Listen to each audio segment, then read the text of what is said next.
Hi everyone, my name's Kathy. Welcome to Skint Living UK. Today I wanted to talk about fruit and veg. I just think they don't taste of anything, or if they do, it's very, very slight. When I was a kid, there used to be loads of greengrocers everywhere. Everywhere, every high street, every corner, there'd be a greengrocers, a fruit and veg shop.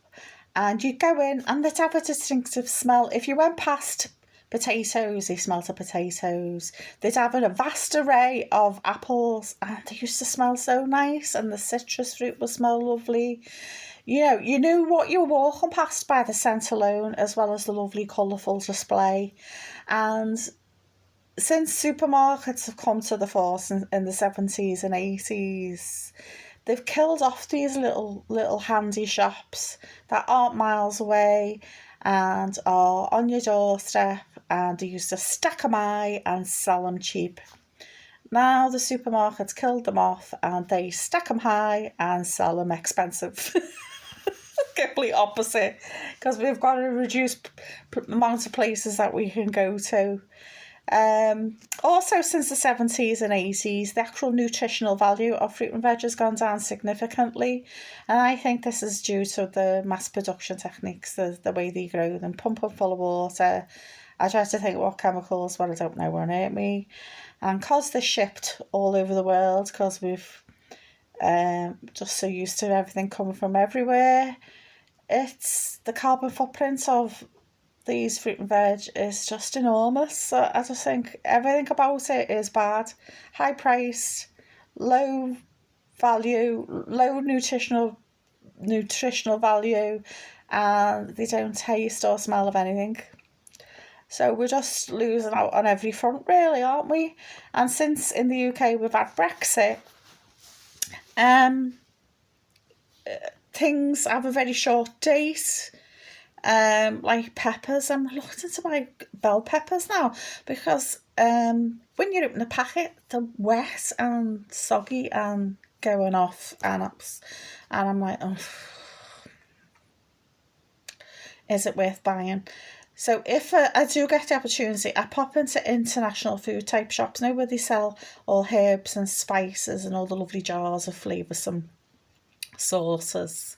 These international ones are Asian ones and wherever, because they do fresh veggies there and the difference is just unbelievable. They do big bunches of spinach or coriander and they actually smell like spinach and coriander.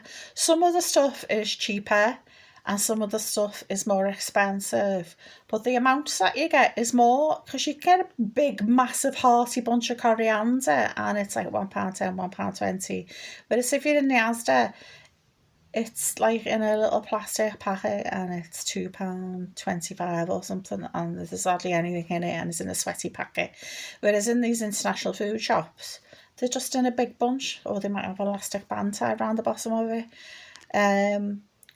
So if you're looking for somewhere where your fruit and veg might be a bit better tasting, I recommend international food shops.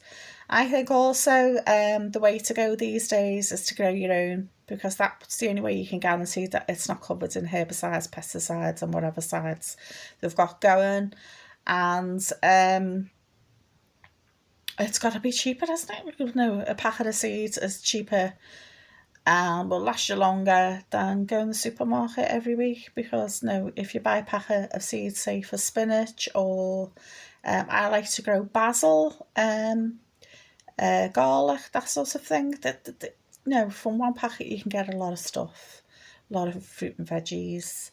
So I think that's the way to go. Brexit has just trashed our food system, because food always has a very short date, and the quality is low as well, because a lot of companies and countries don't want to trade with us because of all the red tape, all the paperwork. They just think, it's not worth the hassle. So we're getting food from really weird places now, and on the label they're pretending to be British because it was packed in Britain, but it wasn't grown in Britain. So yeah, I just remember the greengrocers, because they used to have loads and loads of choice, like of apples and things like that. and they would actually taste of something. So yeah, let me know what you think in the comments below, and any tips and tricks that you've got with your fruit and veg, let me know as well. Bye for now, and I hope to see you soon.